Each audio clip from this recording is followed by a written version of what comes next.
तीर्थंकर के जीव का निर्वाण होता है मोक्ष कल्याणक। बाकी जो होते हैं उनको निर्वाण क्षेत्र नहीं कहते हैं, सिद्ध क्षेत्र कहते हैं। जैसे तारंगा है, बहुत सारे सिद्ध क्षेत्र हैं। अनादि का दिगंबर जैन धर्म है तो 3 लोक में कोई जगह ऐसी नहीं है कि जहाँ से सिद्ध भगवान अनंत नहीं विराजते हों। अनादि का मामला है ना, 608 तो मोक्ष जाते ही जाते हैं। मोक्ष माने देह से रहित हो गए, राग रहित हो गए और पूर्ण रूप से आनंद कंद आत्मा में स्थिर हो गए, उसका नाम मोक्ष है। और यहाँ इससे कम की डिमांड नहीं करना कि स्वर्ग चला जाऊँ, बाहर में धन आदि हो जाए, परिवार अच्छा हो जाए, ये सब बातें फालतू की बातें हैं। अपने हाथ में भी नहीं है, जीव करता भी नहीं है, मान बैठा है भाई तय मिथ्या दर्शन है। सम्यक दर्शन होते से ही जीव को 24 भगवान के निर्वाण क्षेत्र की भक्ति आदि आय बिगड़ रहेगी नहीं। उसको तीर्थ क्षेत्र की यात्रा करने का भाव होगा ही होगा। भावलिंगी संत को भी होगा तो बाकी की क्या बात है। उसमें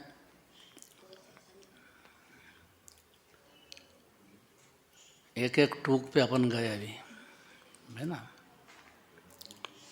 तो वहाँ से ठीक 7 राजू ऊपर जिनेंद्र देव मुक्त कल्याण में विराजते हैं। उनका दिव्य ध्वनि में कहना यह है कि हर जीव अभी मुक्त स्वरूप विराजता है। ऐसा अगर समझ जाए जीव, मान ले, सम्यक दृष्टि होता है। फिर अपनी परिणति में राग द्वेष चल रहे हैं, ये बहुत छोटी सी बात है। बड़ी बात यह है कि जीव सिद्ध भगवान जैसा ही अभी देह में विराजता है, वैसे ही आनंद का सागर, गुणों का दरिया, अनादि अनंत शांति ने सुख का दरिया है जीव।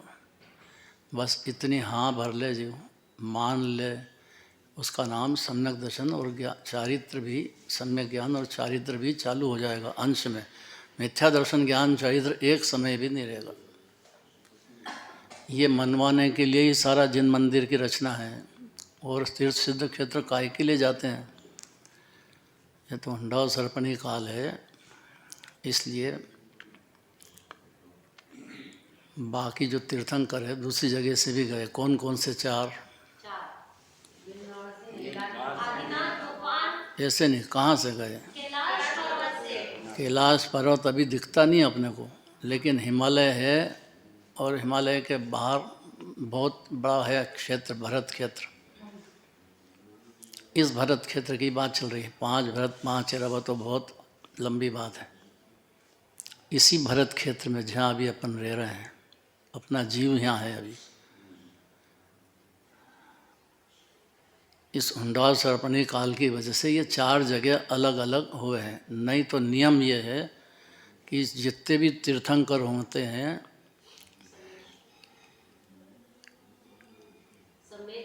अयोध्या में तो जन्म होता है, नियम ऐसा है सब तीर्थंकरों का। इस हुंडा सरपणी काल को छोड़ दो, कहाँ होता है? ये अयोध्या बहुत बड़ी बात है। और अब तो रामचंद्र जी के नाम से जाने जाते हैं लोग, अन्यमति तो। लेकिन 24 ही भगवान जो आगे हुए हैं, होंगे इस हुंडा सरपणी काल को छोड़ के, वो यहीं जन्म होता है, अयोध्या में ही। वहीं गर्भ कल्याणक, जन्म कल्याणक, तप कल्याण सब वहीं मनाते हैं। 4 तीर्थंकरों का और दूसरी जगह हुआ है। नेमिनाथ भगवान का, गिरनार जी,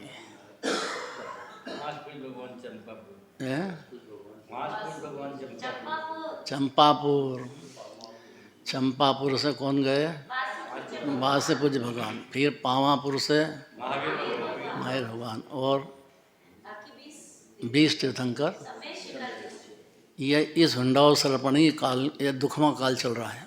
मैंने जीव सोचे कि सुख आएगा, आत्मा में से ही सुख आएगा और कहीं से सुख आने वाला ही नहीं है जीव, क्योंकि आत्मा ही सुख का समुद्र है। जब तक ये समझेगा नहीं, मानेगा नहीं, जानेगा नहीं, तब तक उसकी दुख की परंपरा खत्म होगी ही नहीं। मोह में डूबा रहेगा, जन्म जन्म चार गति में भटकता रहेगा। इस बात को जरा ध्यान से समझना चाहिए और बार बार अंदर मानना चाहिए, जैसा सिद्ध वैसा मैं, जैसा सिद्ध वैसा मैं। फिर मोह जड़ से खत्म हो जाएगा अगर इतना समझ लिया तो, कि जैसे सिद्ध भगवान है, आत्मा मैं भी हूँ, आत्मा वो भी है। क्या अंतर है?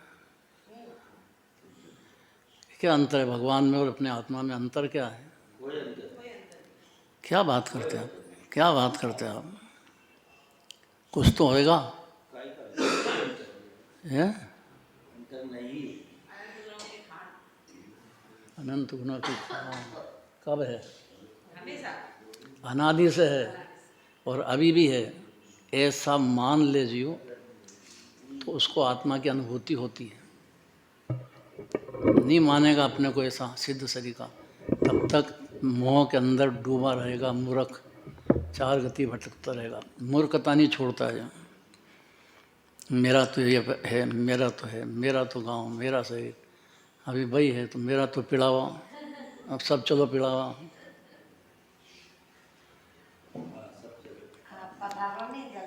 है? क्या बोले? पधारो जल्दी से, क्योंकि पधारो नहीं जल्दी से, और भाई तो यहीं देख इनके पीछे हम तो ये मोह कैसे दूर?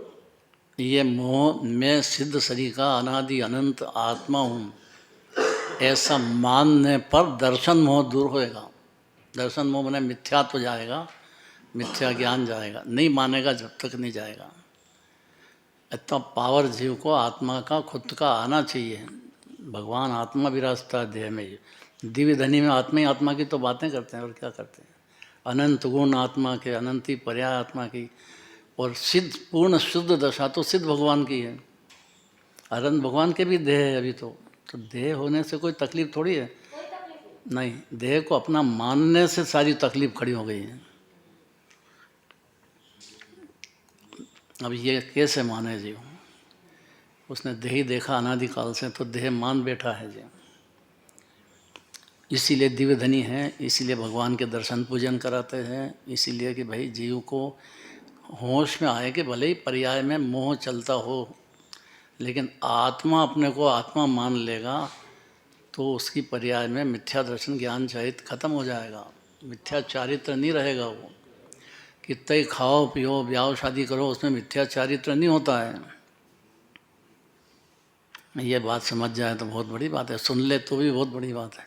मिथ्या दर्शन हो तो सारा चारित्र मिथ्या चारित्र। हाँ, उसमें मिथ्या चारित्र सम्यक दर्शन हो तो जितना भी मिथ्या चारित्र नहीं रहेगा, वो कमजोरी रहेगी। अपनी पर्याय की मलिनता है, वो शुद्ध पूरी तो अनंत होंगे, सिद्ध भगवान होंगे तब होंगे। अनंत भगवान के भी देह है, तो सिद्ध भगवान होंगे तब पर्याय में, तब जाकर के सारी मलिनता खत्म हो जाएगी, कुछ भी नहीं रहेगी। अनंत काल तक यथा तथा विधि प्रणय, जहाँ से सिद्ध हो गए